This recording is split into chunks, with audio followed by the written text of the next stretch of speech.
August 8, 1944, near Saintot, south of Caen, Normandy, France.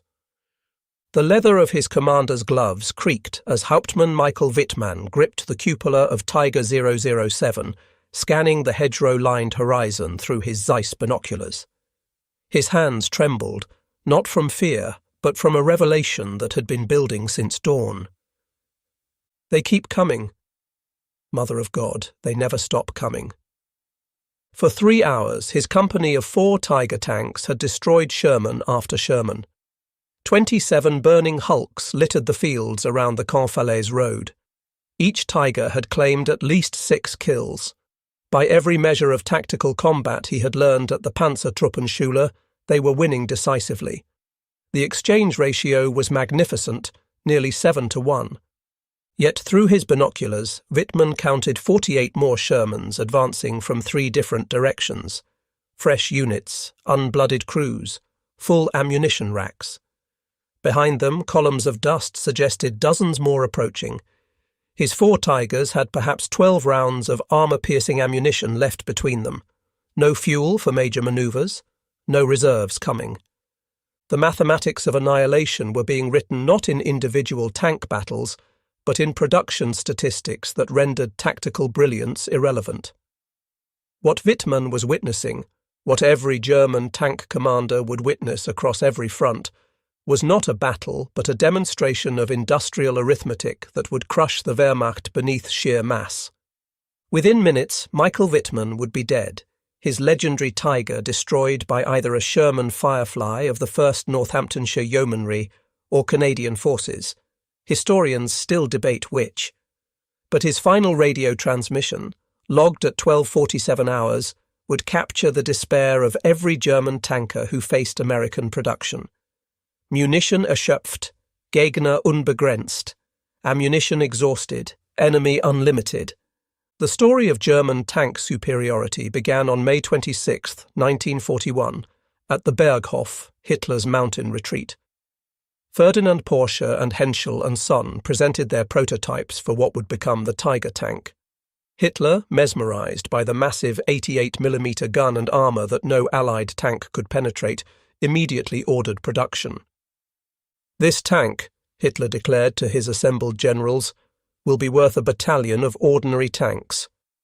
1 Tiger will destroy a dozen enemy vehicles." The Führerbefehl, Führer order, that followed set the tone for Germany's fatal miscalculation. Quality would triumph over quantity. Each Tiger would be a masterpiece of engineering, handcrafted by skilled workers, invincible on the battlefield. The Americans, Hitler assured his staff, could never match German engineering excellence. Their tanks would be, in the words of Propaganda Minister Goebbels, Detroit tin cans on tracks.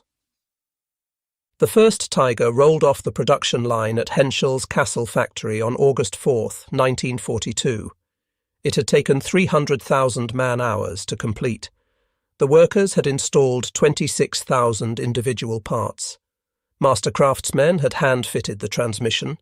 Skilled welders had spent days on the armour plates.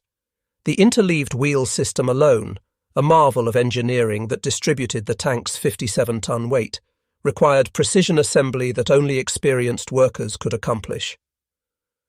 Oberst Wolfgang Thomale, watching the first Tiger's trials at Kummersdorf, wrote in his report, "This machine represents the pinnacle of German engineering. No enemy can stand against it. If we can produce 100 per month, the war is won." Germany would never produce 100 Tigers in any month. The highest monthly production, achieved in April 1944 after 2 years of optimization, was 104 tanks. By then, American factories were producing 2,000 Shermans monthly. The story of American tank production began not with military planning, but with a telephone call. On May 28, 1940, William Knudsen, former president of General Motors, received a call from President Roosevelt. "Bill," the president said, "I want you to come to Washington. We need to build 50,000 planes and 50,000 tanks." Knudsen's response would define American production philosophy. "Mr. President, we can't build the best planes and tanks. but we can build the most planes and tanks, and we can build them so that any kid from Iowa can fix them with a wrench and a screwdriver. The Sherman tank emerged from this philosophy. At a design meeting at Aberdeen Proving Ground on August 31, 1940, Army Ordnance presented requirements that horrified traditional military engineers but delighted Detroit production experts, simple enough for inexperienced workers to build. Parts interchangeable between all variants, engines that could run on multiple fuel types, armor plates that could be welded rather than precisely fitted, tracks that a crew could replace in field conditions, a turret ring wide enough to accept future upgrades. Major General Gladian Barnes, head of Army Ordnance, told the assembled contractors, "I don't want a perfect tank. I want a good enough tank that we can build 1,000 of them for every 100 the Germans build, make it reliable, make it fixable, and make it by the tens of thousands." The contrast between German and American production philosophy became evident in the factories themselves. At Henschel's Kassel plant, 9,000 skilled workers laboured to produce Tigers. The factory floor looked like a medieval guild workshop scaled to industrial size. Master craftsmen supervised apprentices. Each tank was essentially hand-built. Workers signed their names on completed components, taking personal pride in their craftsmanship. Unteroffizier Franz Liebhardt, who worked at the Kassel plant before being drafted, later recalled, "We spent 3 days just on the final drive assembly. Every gear was checked with micrometers. Every weld was inspected 3 times. We painted identification numbers by hand. It was not mass production. It was art." Meanwhile, at Chrysler's Detroit Tank Arsenal, opened on September 15, 1941, the reality was radically different. The factory covered 1.25 million square feet, larger than all German tank factories combined. Instead of master craftsmen, the workforce consisted of former automobile workers, housewives, teenagers, and anyone who could learn to operate a riveting gun or welding torch. Rose Will Monroe, who would become Rosie the Riveter, worked on Sherman production at the Arsenal. She later described the experience. "I'd never seen a tank before I started building them. They gave us 2 days of training, then put us on the line. Everything was broken down into simple steps. I'd weld one seam, the tank would move, someone else would weld the next. We'd finish a tank in 4 hours." The Detroit Tank Arsenal achieved something German engineers considered impossible: assembly line production of tanks. Adapting techniques from automobile manufacturing, Chrysler engineers broke the Sherman into modular components. Sub-assemblies were built on parallel lines, then brought together for final assembly. The entire process, from raw steel to completed tank, took 48 hours. By December 1942, the production statistics were already telling a story that German commanders refused to believe. The Detroit Tank Arsenal alone was producing 896 Shermans per month, more than double what many German intelligence reports suggested. Across America, 11 factories were building Sherman's Detroit Tank Arsenal, Chrysler, 896 monthly by December 1942. Grand Blanc Tank Arsenal, Fisher Body, 385 monthly. Lima Locomotive Works, 165 monthly. Pressed Steel Car Company, 320 monthly. Pacific Car and Foundry, 280 monthly. Federal Machine and Welder, 240 monthly. American Locomotive Company, 310 monthly. Baldwin Locomotive Works, 205 monthly. Pullman Standard Car Company, 385 monthly. Montreal Locomotive Works, Canada, 180 monthly. Angus Shops, Canada, 145 monthly. Total monthly production by December 1942, approximately 3,500 Sherman tanks. German monthly Tiger production, same period, 34 tanks. The ratio was already 103:1. General Major Heinz Guderian, Inspector General of Panzer Troops, received these figures through intelligence reports in January 1943. His diary entry was succinct. "If these numbers are even half true, We have already lost the war. The production disparity created a cascade of secondary effects that multiplied American advantages. With thousands of Shermans available, American tank crews trained on actual tanks. At Fort Knox, Kentucky, the Armored Force School had hundreds of Shermans dedicated solely to training. Crews spent 12 weeks learning every aspect of their vehicle. They fired thousands of rounds in gunnery practice. They drove hundreds of miles. They performed maintenance until they could replace any component blindfolded. Private First Class Clarence Smoyer, training at Fort Knox in 1943, later recalled, "We beat the hell out of those training tanks, drove them till they broke, fixed them, drove them again. By the time we shipped out, I knew that tank better than my family's farm tractor. Every sound it made, what it meant, every tool needed for every job." In Germany, Tiger tank training told a different story. With total production barely exceeding 100 tanks per month at peak, training vehicles were virtually non-existent. The Panzertruppenschule at Putlos had exactly 4 Tigers for training purposes. 4 tanks to train crews for every Tiger unit in the Wehrmacht. Gefreiter Kurt Klein, assigned to Schwer Panzerabteilung 503, described his training. "We had 3 days in an actual Tiger. 3 days. We spent most of our training studying diagrams and sitting in wooden mockups. When we finally received our company Tigers in Russia, half the crew had never started a Maybach engine." The complexity disparity compounded the problem. A Sherman tank had 15,000 parts and required 50 different tools for field maintenance. A Tiger had 26,000 parts and required 230 specialized tools. American crews could be trained to basic competence in 4 weeks. German Tiger crews needed 3 months to reach minimal proficiency, time the Wehrmacht didn't have. D-Day, June 6, 1944, marked the beginning of the mathematical demonstration that would devastate German armoured forces. The Allies landed with 4,000 tanks, mostly Shermans, with 8,000 more waiting in England for transport. Against this, Germany had assembled its best. 1,347 Tigers produced in total since 1942, of which approximately 430 were operational on all fronts combined.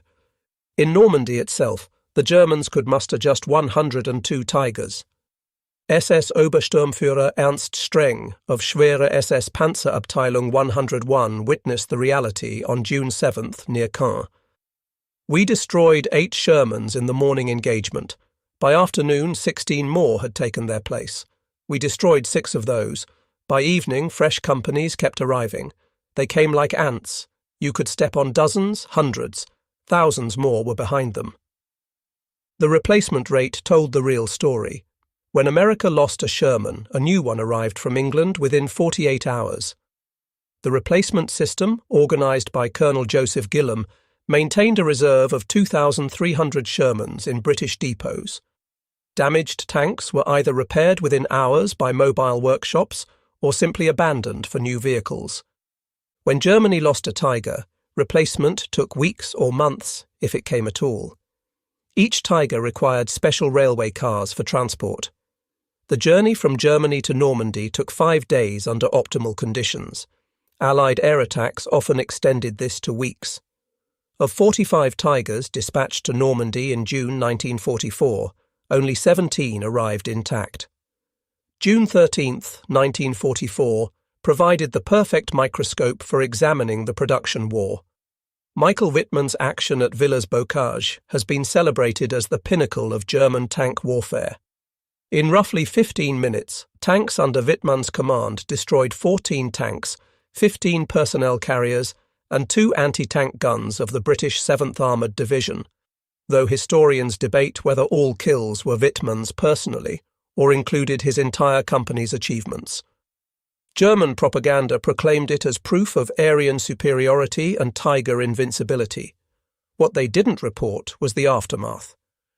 Within 72 hours, the British 7th Armoured Division had received complete replacement of all lost vehicles from depot stocks.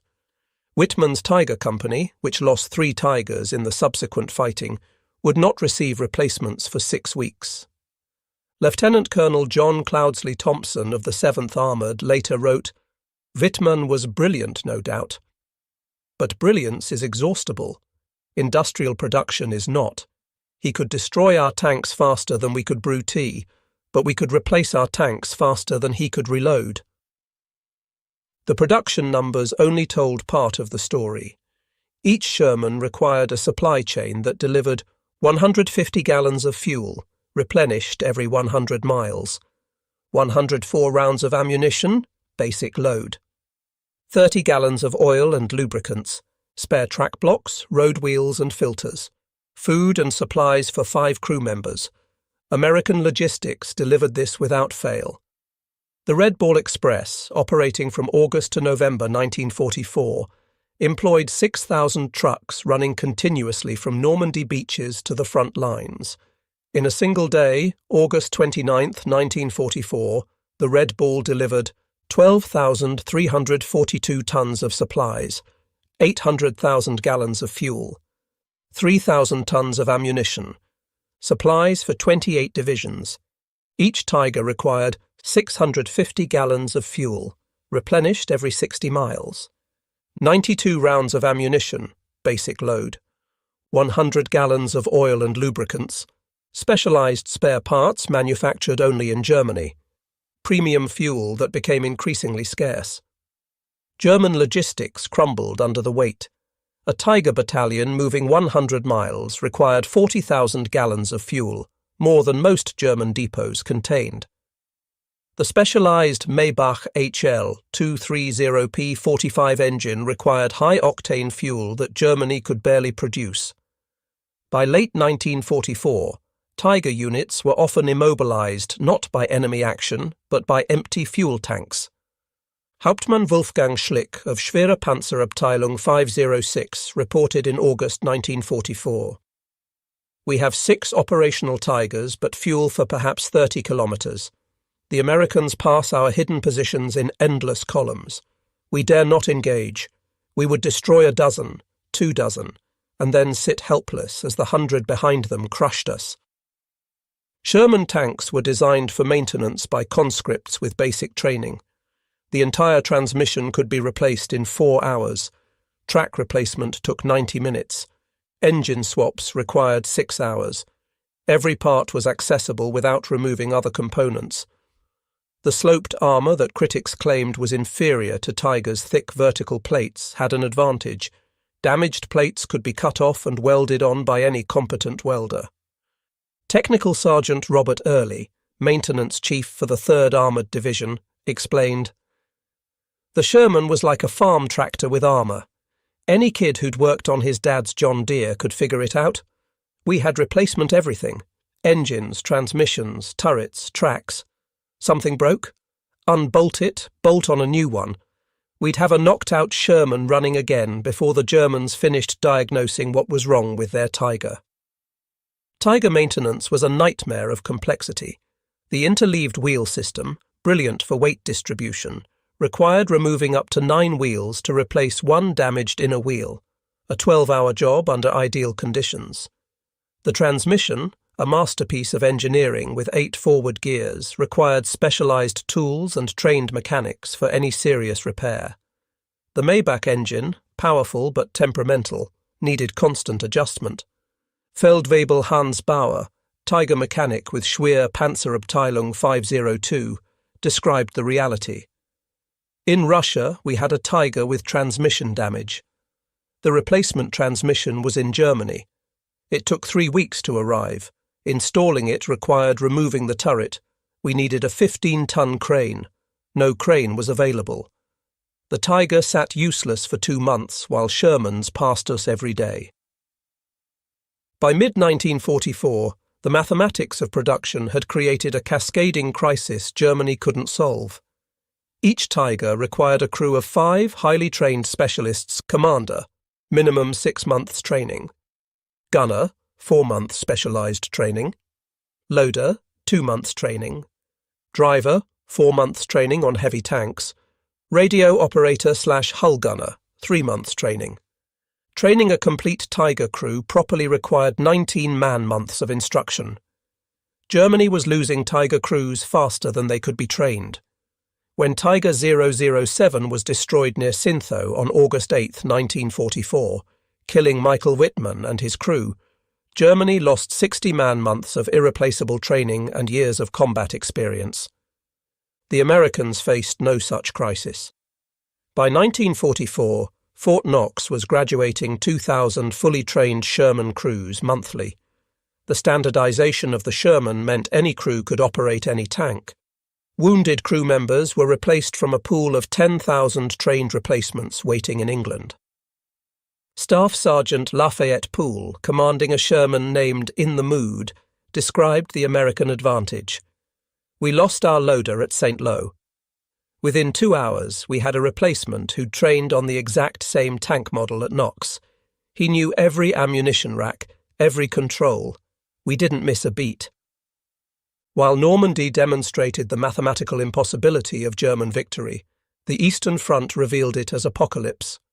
Operation Bagration, launched June 22, 1944, deliberately on the 3rd anniversary of Germany's invasion of the Soviet Union, saw the Soviets deploy 4,080 tanks against German Army Group Center's 495 tanks, including just 29 operational Tigers. But the Soviets had learned from American production methods. The T-34, crude compared to the Tiger, could be produced in 3,000 man-hours versus the Tiger's 300,000. Soviet factories were producing 2,000 T-34s monthly by mid-1944. When Germans destroyed 3 Soviet tanks, 5 replacements appeared. When they destroyed 5, 10 appeared. Hauptmann Ernst Lindemann of Schwerpanzerabteilung 505 recorded the mathematical horror. July 5th, we destroyed 16 T-34s near Minsk. July 6th, 22 more appeared. We destroyed 11th July 7th, 45 T-34s attacked. We destroyed 19 before running out of ammunition. July 8th, 60 T-34s. We had 2 Tigers operational. We retreated. The Soviets had adopted American mass production philosophy.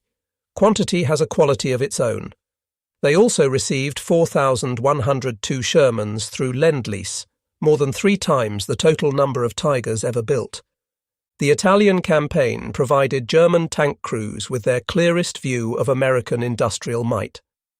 The confined terrain meant tank battles occurred at close range where the Tiger's advantages were minimized. More importantly, German crews could observe American replacement rates directly. At the Battle of Monte Cassino, Oberleutnant Friedrich Büscher of Schwerpanzerabteilung 508 kept a detailed log.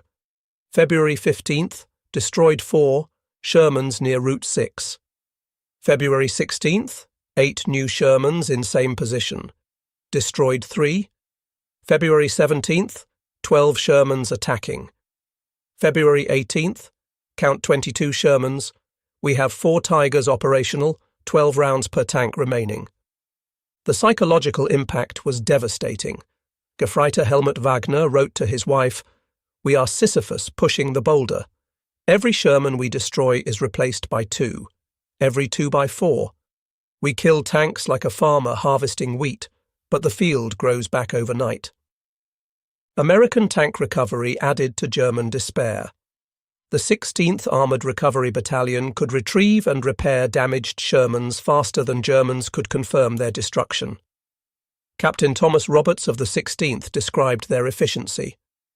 "We'd hook a Sherman that caught fire in the morning, have it back to depot by noon, repaired by evening, and back in action the next morning. The Germans would mark it as a kill, then face the same tank 3 days later." The production statistics became human stories on factory floors across America. At Detroit Tank Arsenal, workers knew exactly what their production meant. Above the assembly line hung a banner, "Every tank we build is a life saved."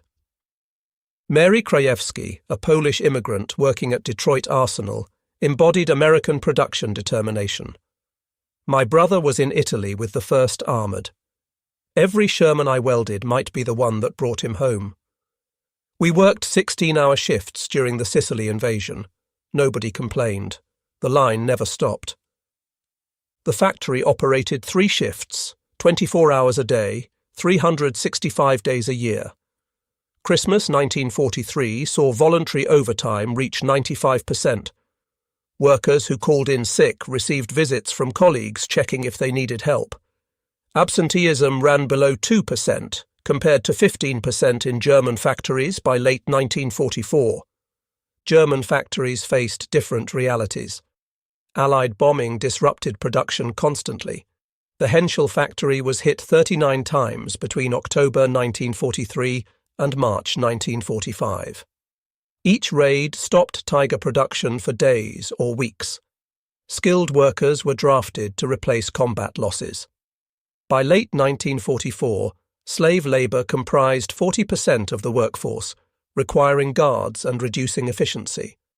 Friedrich Müller, German factory inspector, reported in November 1944, "Kassel factory produces 8 Tigers this month. 8. Americans produce this many in 4 hours. We use slave labour that sabotages production. They use free workers racing to build more. We cannot win this arithmetic." Sherman tanks ran on regular gasoline. Any octane from 70 to 85 worked fine. The radial aircraft engine was forgiving, reliable, and could burn almost anything flammable in an emergency. American fuel supply was unlimited. Texas alone produced 100 million barrels of oil in 1944. Standard Oil refined 2 billion gallons of gasoline monthly. Tigers required premium fuel, at least 87 octane for the Maybach engine to function properly. Germany's synthetic fuel plants, primarily using coal liquefaction, produced inferior fuel that damaged engines. By late 1944, fuel allocation for training was eliminated. New Tiger crews arrived at units without ever having driven their tanks. The fuel consumption differential was staggering. A Tiger consumed 2.75 gallons per mile on roads, 5.5 gallons per mile cross-country. A Sherman consumed 0.5 gallons per mile on roads, 1.2 gallons cross-country. Moving a Tiger company 100 miles required 15,000 gallons of fuel. Moving a Sherman company the same distance required 3,000 gallons. Oberst Heinz von Westenhagen, commanding Schwere SS Panzerabteilung 101, reported the impossible situation. December 16th, start of Ardennes offensive. My Tigers have fuel for perhaps 60 kilometers. The objectives are 200 kilometers distant. We are told to capture American fuel. How do we reach American fuel without fuel? This is madness built on desperation. The Battle of the Bulge, December 1944, provided the final mathematical proof of German defeat. Hitler assembled his last reserve, 450 tanks, including 69 precious King Tigers for Operation Watch on Rhine. Against this, Americans could deploy 8,000 tanks in the European theatre, with 6,000 more in reserve or training in the United States. The initial German success seemed to validate quality over quantity. King Tigers of Schwere SS Panzerabteilung 501 destroyed Shermans at ranges exceeding 2,000 metres. Individual Tigers claimed dozens of kills. German propaganda proclaimed the offensive as proof of superior German engineering. But mathematics reasserted itself within days. As Joachim Peiper's Kampfgruppe ran out of fuel near La Glaise, American replacement tanks were already moving from Antwerp depots. The 40 Shermans destroyed on December 17th were replaced by December 19th. The 60 destroyed on December 18th were replaced by December 20th. General George Patton's Third Army turned north with 350 Shermans on December 22nd. Within 48 hours, despite losing 88 tanks to German fire, Patton had 400 operational Shermans. Replacement vehicles had exceeded losses. Meanwhile, Peiper had abandoned all his Tigers for lack of fuel, destroying them to prevent capture. March 6, 1945, provided history with the most filmed tank duel of the war. A Pershing versus Panther fight at Cologne Cathedral. But 500 meters away sat a more telling scene that cameras didn't capture. 11 knocked-out Shermans around the cathedral square, destroyed by a single Panther over 2 days. Yet within 24 hours, 15 new Shermans had occupied the square. The Panther, damaged and out of ammunition, was abandoned by its crew. This scene, tactical German victory, strategic American victory through numbers, repeated across the Reich. Feldwebel Gustav Schreiber, the Panther gunner, survived the war and later reflected, "We destroyed 258 enemy tanks with our company, mostly Shermans, a magnificent ratio. But they replaced 258 tanks in perhaps a week. We lost 12 Panthers and received 2 replacements in 6 months. Every tactical victory brought strategic defeat closer." Beyond production numbers lay human mathematics equally stark. America trained 250,000 tank crewmen during the war. Germany trained perhaps 40,000 for Tigers and Panthers combined. When America lost a crew, 5 trained replacements waited in depots. When Germany lost a Tiger crew, their expertise vanished forever. Sergeant Joe Sanders of the 2nd Armored Division explained the American advantage. "We knew we had 50 more Shermans behind us. If our tank got hit, we'd bail out, walk back, get another tank, and return to fight. The Germans knew each Tiger lost was irreplaceable. That knowledge, that we could afford losses and they couldn't, that won the psychological war." The crew quality differential widened as the war progressed. By March 1945, American tank crews averaged 6 months of training before combat. German Tiger crews, if they received Tigers at all, averaged 2 weeks of training. Boys of 16 were driving 68-ton King Tigers they'd first seen days earlier. Gefreiter Wilhelm Hoffmann, driver in Schwerpanzerabteilung 512, described his training. "I had driven a truck in Hitler Youth. They gave me 4 days in a Panzer IV, then put me in a King Tiger." The commander had been a store clerk 2 months earlier. The gunner had fired 5 practice rounds. We faced Americans who had been training for a year. The fundamental difference lay not in capability, but in philosophy. Germany pursued engineering perfection. Each Tiger was a masterpiece.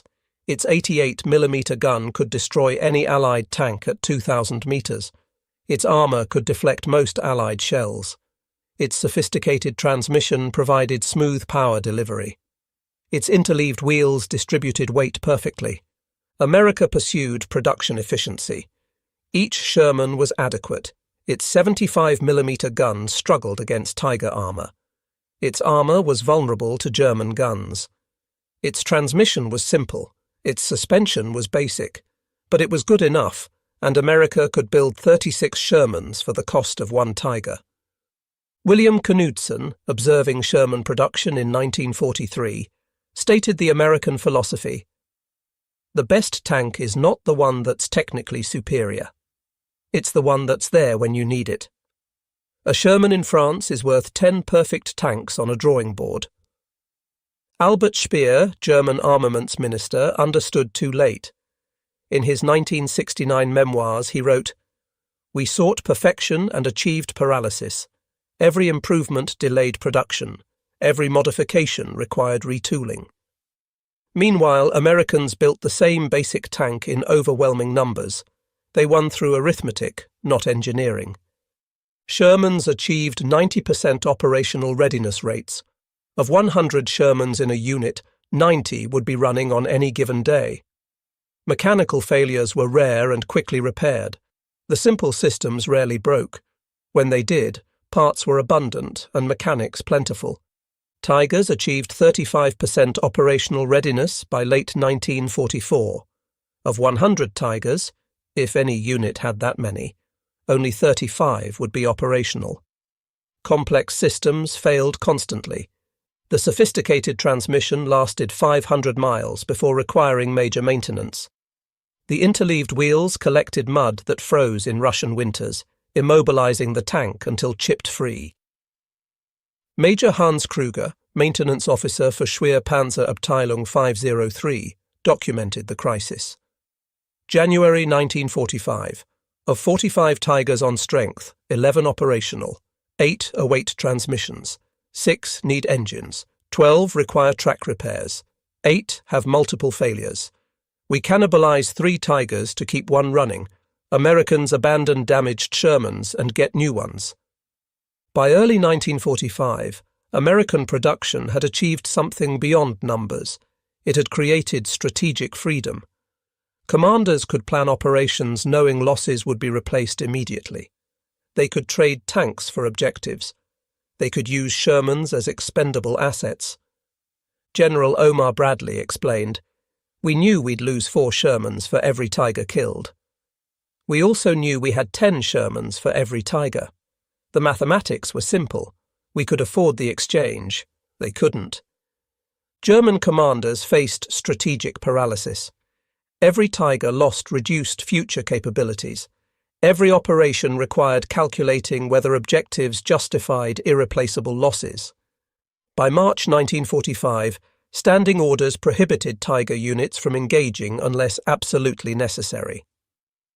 General Major Wolfgang Lange, commanding remnants of Panzer-Lehr Division, captured the German dilemma. "I had 8 Tigers and 900 Shermans in my sector. If I revealed my Tigers' positions, artillery and aircraft would destroy them. If I didn't use them, Shermans would overrun us.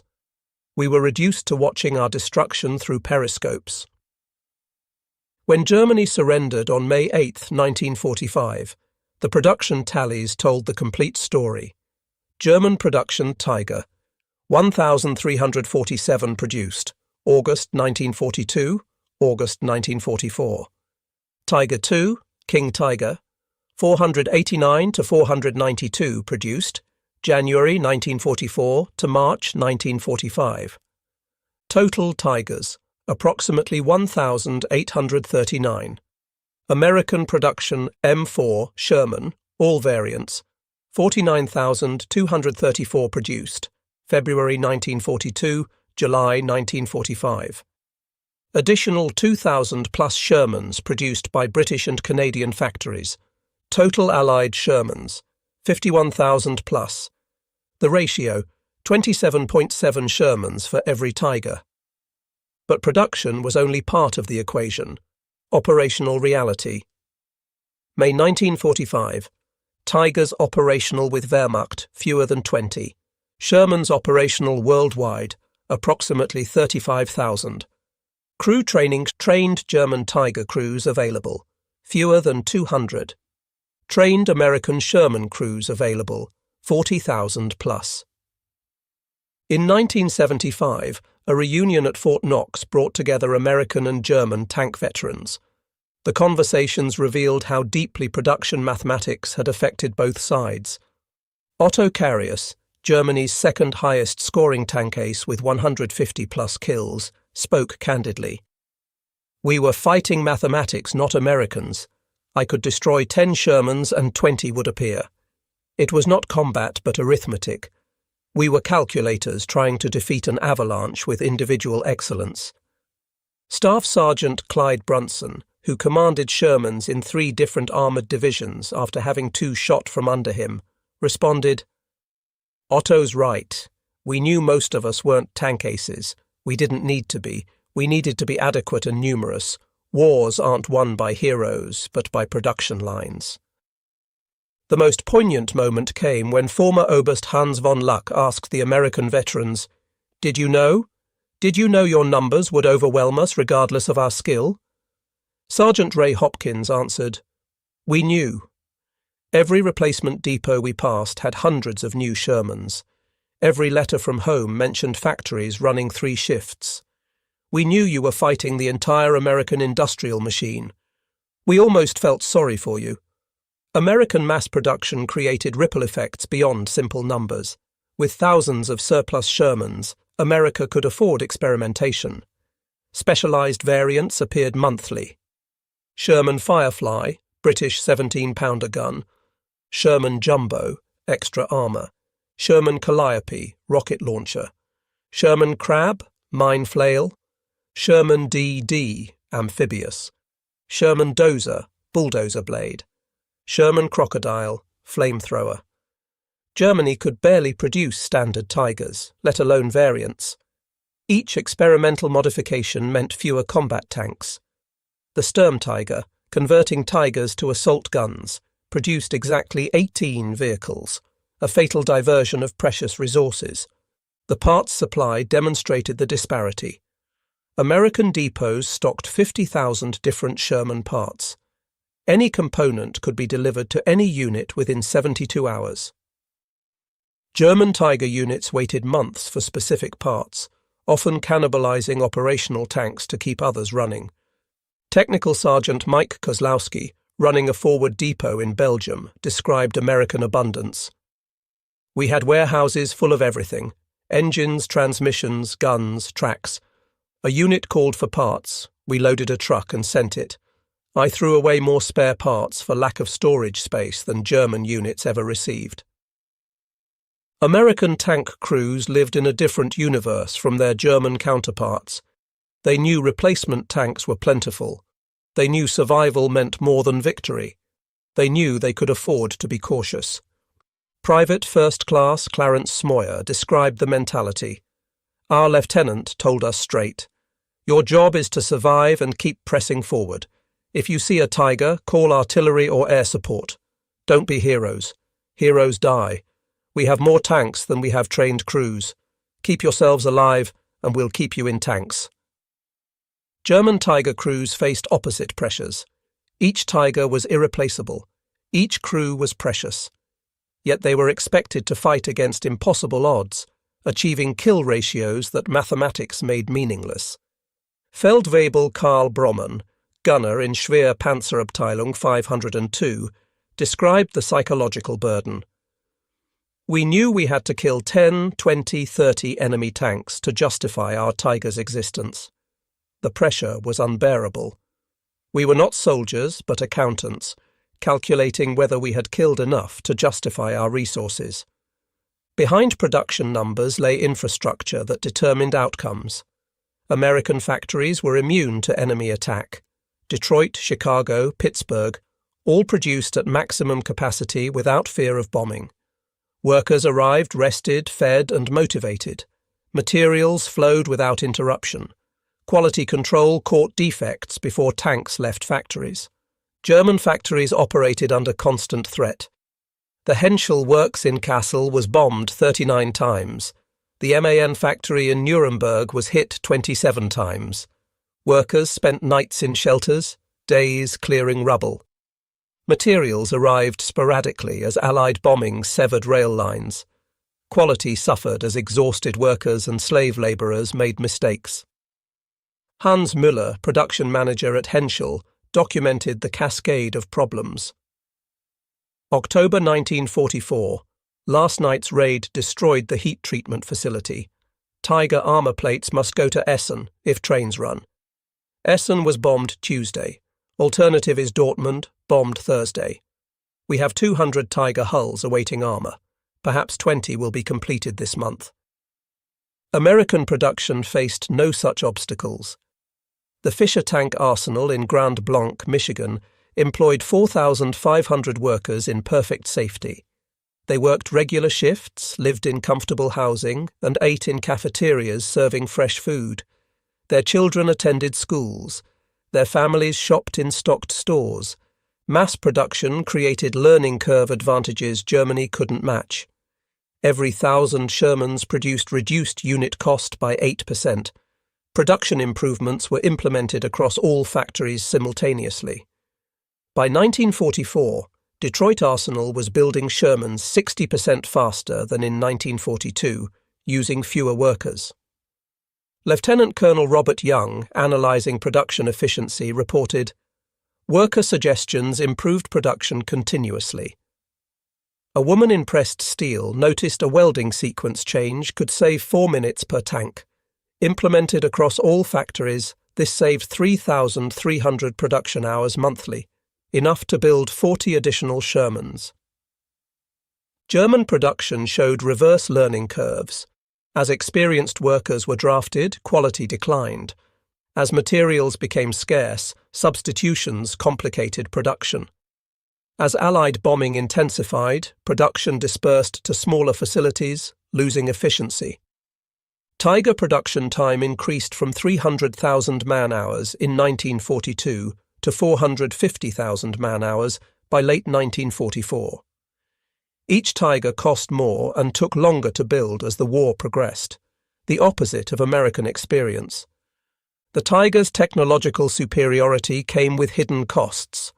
The sophisticated Maybach engine required 120 different parts unique to Tigers. The complex transmission needed specialized tools. The gun's precision required careful maintenance. Every advantage increased complexity. The Sherman's simplicity was its strength. The Ford GAA engine shared parts with truck engines. The transmission was a modified truck design. The gun was an adapted anti-aircraft weapon. Everything was proven, reliable, and repairable with common tools. Master Sergeant Tom Williams, maintaining Shermans for the 4th Armoured Division, explained, "We fixed Shermans with parts from trucks, jeeps, anything. Needed a fuel pump? Truck pump worked. Needed electrical parts? Jeep alternator fit. The Tiger needed exact parts made in specific factories. We needed whatever worked." American production superiority created psychological weapons beyond numbers. Captured German tank crews were deliberately shown American tank parks containing hundreds of new Shermans. They toured repair depots rebuilding damaged tanks in hours. They witnessed the casual waste of material that revealed unlimited resources. Hauptmann Friedrich Schulz, captured after his Tiger was destroyed near Aachen, described his tour of a replacement depot. "They showed us 500 new Shermans waiting for crews. The American officer said they received 500 monthly just for this sector. I knew then every Tiger we'd destroyed was meaningless. We were bailing the ocean with teaspoons." These prisoners returned to Germany through exchanges or escapes, spreading devastating truth about American production. Their reports, more credible than propaganda, destroyed morale among German tank crews training on the few remaining Tigers. By winter 1944-45, the maintenance differential had become absolute. American units maintained 90% operational rates despite combat and weather. German Tiger units struggled to maintain 20% operational rates even without combat. The 506th Heavy Tank Battalion's war diary for January 1945 tells the story. Strength, 45 King Tigers. Operational, 8. Awaiting repair, 37.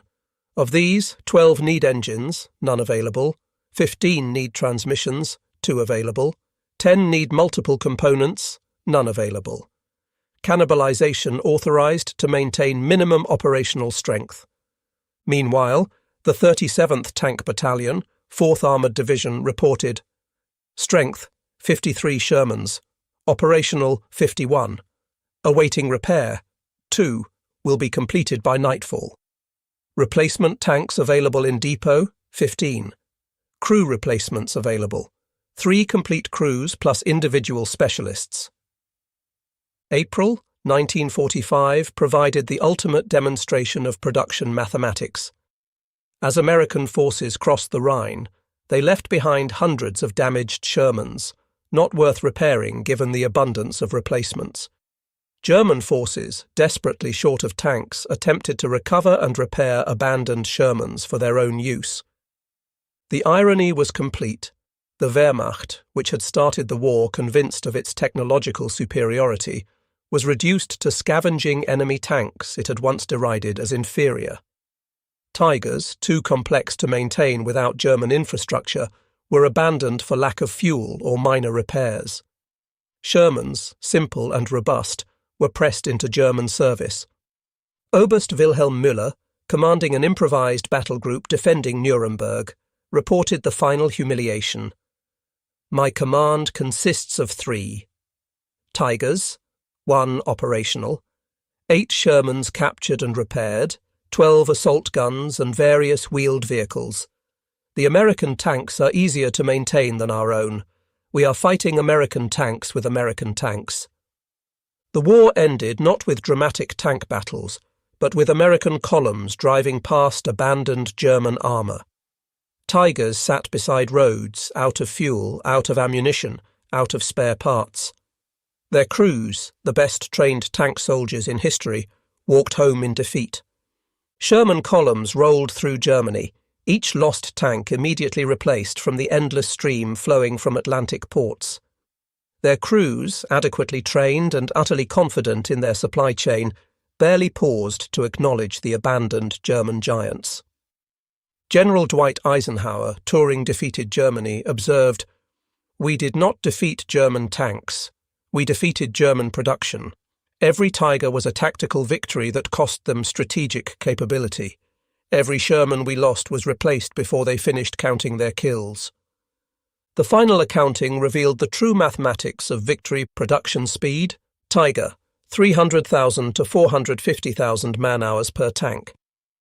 Sherman, 17,000 to 48,000 man-hours per tank, corrected from earlier underestimate.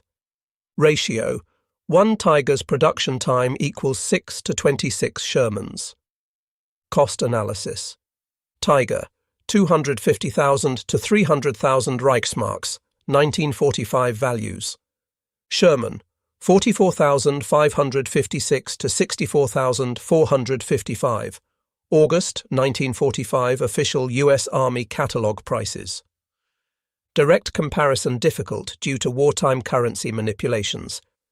Fuel consumption. Tiger, 2.75 gallons per mile. Road. Sherman, 0.5 gallons per mile. Road. Ratio, 1 Tiger's fuel consumption equals 5.5 Shermans. Maintenance requirements. Tiger, 10 hours maintenance per 1 hour operation. Sherman, 1 hour maintenance per 10 hours operation. Ratio, 1 Tiger's maintenance equals 100 Shermans. Training time. Tiger crew, 19 man-months minimum. Sherman crew, 5 man-month standard.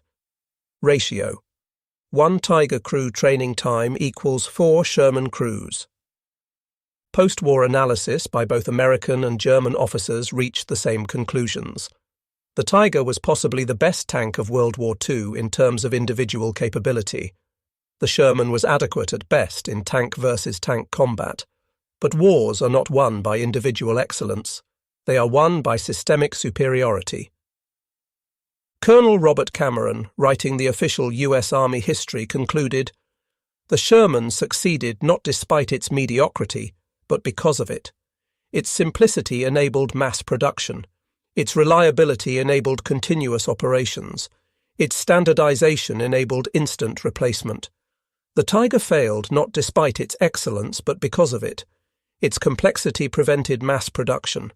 Its temperamental nature reduced operational readiness. Its uniqueness prevented replacement." General Major Friedrich von Mellenthin, analyzing German defeat, wrote more succinctly, "We built 1,347 Tigers. They built 49,234 Shermans. Everything else is commentary." Behind the production numbers lay human costs that revealed the true price of the German quality over quantity philosophy. Tiger crews, knowing their tanks were irreplaceable, fought to the death rather than abandon them. Of approximately 8,000 German Tiger crewmen, fewer than 2,000 survived the war, a 75% casualty rate. Sherman crews, knowing replacement tanks were plentiful, readily abandoned damaged vehicles. Of approximately 250,000 American tank crewmen trained, 6,500 died in combat, a 2.6% casualty rate. The production philosophy that seemed to value machines over men actually saved lives through abundance. Sergeant John Irwin, who had 3 Shermans shot from under him, explained the American advantage. "We were taught that tanks were expendable, crews were not. Bail out fast, walk back, get another tank. The Germans fought like their Tigers were made of gold, because to them they were. They died trying to save machines. We lived by abandoning them." The production battle between Tigers and Shermans established principles that shaped post-war military thinking. The United States had proven that industrial capacity was the ultimate weapon. The ability to produce, supply, and replace equipment faster than enemies could destroy it negated tactical disadvantages. The Soviet Union, observing American success, adopted similar mass production strategies for the Cold War. The T-54/55 became the most produced tank in history, with over 100,000 built, double Sherman production. Simplicity, reliability, and numbers became the hallmarks of Soviet armor doctrine. Germany, learning from defeat, abandoned complex perfection for practical sufficiency. The post-war Leopard tanks emphasized reliability and ease of maintenance over maximum capability. German industry, rebuilt on American production principles learned during occupation, became Europe's manufacturing powerhouse. At the 1985 Fort Knox reunion, veterans from both sides rendered their final verdict on the Tiger versus Sherman debate. Otto Carius, the German tank ace, provided perhaps the most honest assessment. The Tiger was a masterpiece. In a tournament of single combat, it would defeat any tank of the war. But wars are not tournaments. The Sherman was a tool of industry, and industry won the war. We killed Shermans like cutting grass, but the grass grew faster than we could cut. That is not a failure of the Tiger or success of the Sherman. It is the reality of industrial warfare. Sergeant Wardell Henderson, who commanded 5 different Shermans through France and Germany, added the American perspective. I never wanted to face a Tiger. 1-on-1, we'd lose every time. But we never fought 1-on-1. We fought 5-on-1, 10-on-1, with artillery support and air cover and replacement tanks waiting. The Tiger was the better tank. The Sherman was the winner's tank. I'd rather be a winner in a Sherman than a dead hero in a Tiger. Today, restored Tigers command millions at auction. Only 7 running Tigers exist worldwide. Restored Shermans sell for tens of thousands. Hundreds still run on every continent. Even in preservation, the production differential persists. At the Patton Museum, Fort Knox, a Tiger One sits beside an M4A3 Sherman. The placard reads, Tiger I, one of 1,347 produced. This tank destroyed an estimated 40 Allied vehicles. Sherman M4A3, one of 49,234 produced. Tanks of this type liberated Europe. The mathematics of victory could not be more clearly stated. In 1989, Friedrich Schultz, former Tiger commander, returned to Normandy for the 45th anniversary of D-Day. Standing in the American cemetery above Omaha Beach, he spoke to assembled veterans. We came with the world's best tanks, convinced of our superiority. You came with good enough tanks and overwhelming numbers. We fought with excellence. You fought with arithmetic. In war, arithmetic always wins. We built 1,347 Tigers. You built 49,234 Shermans. Those numbers are not statistics. They are the difference between dictatorship and democracy, between scarcity and abundance, between defeat and victory. The crowd, American, British, Canadian, and German veterans, stood in silence. The mathematics of war had been reduced to its essential truth. Germany built the best tank of World War II, but America built the most. In the arithmetic of industrial warfare, most beats best every time. The German Tiger was a masterpiece of engineering, a testament to technical excellence, a symbol of quality over quantity. It was also a strategic disaster, a resource sink, and ultimately a monument to the fallacy that tactical superiority can overcome industrial inferiority. The American Sherman was a compromise, a good enough solution, a triumph of procurement over perfection. It was also a war winner, a strategic masterpiece, and ultimately a monument to the power of industrial democracy. Germany built 1,347 Tiger tanks, each one a mechanical marvel that could dominate any battlefield where it appeared. America rolled out 49,234 Shermans and buried the Third Reich beneath an avalanche of adequate tanks with well-supplied crews. The numbers tell the entire story. Everything else, as Mellenthin wrote, is indeed just commentary. In the end, the Tiger versus Sherman debate was never about tanks at all. It was about production philosophy, industrial capacity, and the mathematics of modern war. Germany lost the war in the factories of Detroit long before they lost it on the battlefields of Europe. They were defeated not by better tanks, but by more tanks, not by superior quality, but by overwhelming quantity, not by tactical excellence, but by strategic arithmetic. The Tiger remains a symbol of German engineering excellence. The Sherman remains a symbol of American production power. But the 49,234 to 1,347 ratio remains the only number that mattered. The mathematical proof that in industrial warfare, the assembly line defeats the craftsman's bench every single time.